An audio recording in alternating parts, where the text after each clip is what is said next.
क्या आप जानते हैं वो दिन कौन सा था जिस दिन पूरी इंसानियत की तकदीर बदलने वाली थी? वो दिन जिस दिन दुनिया को रहमत मिली, वो दिन जिस दिन अंधेरों में डूबी हुई दुनिया को रोशनी मिली, और वो दिन था पीर का दिन। नबी करीम सल्लल्लाहु अलैहि वसल्लम पीर के दिन दुनिया में तशरीफ लाए। खुद नबी सल्लल्लाहु अलैहि वसल्लम ने फरमाया, ये वो दिन है जिसमें मेरी विलादत हुई। सही मुस्लिम।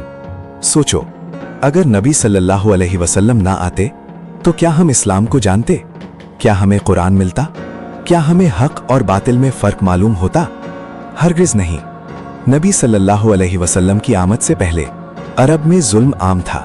कमजोरों का कोई सहारा नहीं था। बेटियों को जिंदा दफन किया जाता था और लोग पत्थरों को खुदा मानते थे।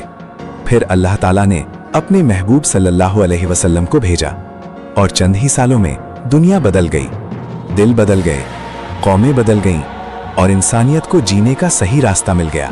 इसलिए याद रखो, अल्लाह ताला की सबसे बड़ी नेमतों में से एक नेमत मोहम्मद सल्लल्लाहु अलैहि वसल्लम की आमद है। अगर आप भी नबी करीम सल्लल्लाहु अलैहि वसल्लम से मोहब्बत करते हैं तो अभी एक बार दरूद शरीफ पढ़ें, अल्लाहुम्मा सल्ले अला मोहम्मद सल्लल्लाहु अलैहि वसल्लम। कमेंट में लिखो, या रसूल अल्लाह सल्लल्लाहु अलैहि वसल्लम।